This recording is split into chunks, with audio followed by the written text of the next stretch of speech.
I am looking forward to this season for a lot of reasons, mainly just because it's such a fun group of young women and they're really easy and fun to be around. Our trip to the Dominican Republic was a great opportunity for us to not only to connect on a different level in another country. Going through those experiences together can really help you get to know each other on a deeper level, but we also got to get in extra practices, competitions, so we got to kind of get some of that rest off from the summer with that extra training days. We're feeling a little bit more ready to go as returners. So our freshmen weren't able to come on that trip, but I'm excited to let them come and kind of give them a lot more attention since our returners have been able to kind of be in the gym with me already and be trained up till now. We were able to work with the community with a local orphanage. We painted a house in a village. Paying for the paint, I think, was half of the gift in that village. That was a high cost. The competition was 3 different matches from different local clubs in the Santo Domingo area. Those 3 matches were the first 3 days of the trip, 4 days of the trip, and so after those matches, what we did was actually we got and left Santo Domingo area and we went to a northern city called Jarabacoa. That was where one of our alumni who graduated from the volleyball team in 2018 now lives with her, actually coach the volleyball team at their school.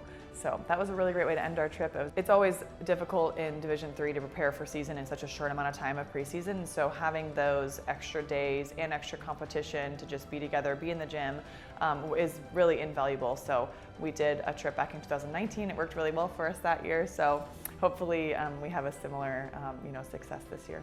We have a great group of returners. It's actually such a big group of upperclassmen this year that it's felt so comfortable for me because they already know kind of all the routines, they know what to expect, so I don't have to give them as many little details and information as I do with a newer player. So the returners that I'm just really grateful to have here, Cassie Staten's kind of just our really consistent player all the way around in every position that she plays. Our libero Piper has been just a solid player for us on defense and in serve receive, and her serve actually was really valuable for us as well last year. Our setters as well, we have 3 fantastic setters. The ones that saw the court last year were Kennedy Kibbe and Addie Hawes. Shaw is a great setter as well, and so we have great depth in the setter role.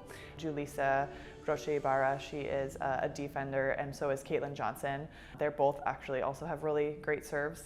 Taylor DeConing, this is her second position. She started as an outside for us and now she's played right side and she's really just getting into the swing of right side. And I've been loving watching her play this last week and a half. And then we have Olivia Jacobson in the middle. Olivia is again another player who's just so consistent in what she does, and so I know exactly kind of what to expect out of her. And I've also asked her to play multiple positions and she's been really flexible and wonderful in both. So our junior class is also fairly large like our seniors. We have Julissa, Addie Hawes, who I already mentioned, and then Addison Robertson, we call her Robbie. She is an outside hitter. She was one of our starting outsides last year, and I'm excited to have 2 more years with her. Have a new player that has joined our team named Alaire. She's gonna be playing the middle position. Her in the middle is also Bree. 3 out of the 4 middles joining us as a freshman. So we don't have technically our sophomores. Our Chloe Harris was a transfer that came in January. Technically, she's our only sophomore. Excited to have Chloe join us for her first fall season. In our freshman class, there are 4 true freshmen. Gracie Bearden is a pin hitter, Olivia Hale's a pin hitter, Emily Blagg is a middle hitter, and Lexi Bear is also probably going to be a right side hitter. But they all 4 are a really talented group, and I'm excited to see where they kind of end up falling. Not as much pressure on them, but more of that excitement about where they're going to take our team. And to have such a upperclassmen heavy team, it's a very almost easy year for me because the leadership is so seamless. They know what my expectations are, they know our culture, and they've helped to build the culture of the program for the last 3 years, and them do a lot of the mentorship with the freshmen. So I'm grateful to have this year. Our preseason 2 weekends are really important for us, and that's mainly because after that it's only conference play. We don't have any time for mid-season out of conference play like some other conferences in the D3 region do. And so for us, the strength of schedule really comes from those preseason tournaments.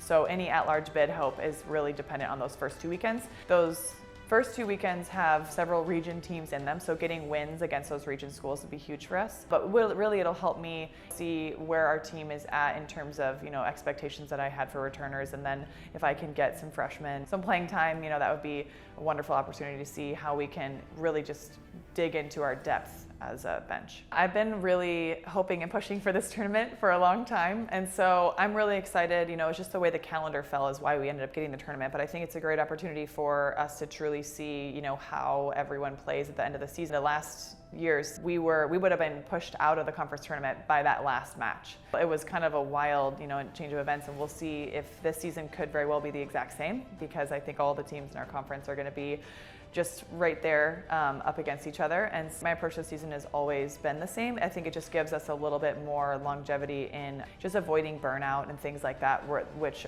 can be difficult, aren't really looking for postseason play. And so I'm hopeful that we'll be able to keep a lot of really good motivation and things like that throughout the whole season. Since I've been here, it hasn't been like that every year, but to me that's actually amazing because it gives us a lot of really good pressure to play under. It's hard to be prepared for pressure when you just, you don't have it as often, and so I love that we have that pressure every week. My philosophy kind of with our program and with our players is to just make sure we're fresh for those games. One off night is expected. You can't expect to be on every single match, every single game, but you can certainly, do your best and hope things kind of fall your way. My controllables in that philosophy are to keep our players fresh and rested and ready for games, so I'm not killing them too much in practice. What excites me most about this group is the fact that they're so easy to be around. They're just so much fun to be around. Everyone has a really great time. We just love hanging around each other, so that's going to make all of the ups and downs that are to come a lot easier.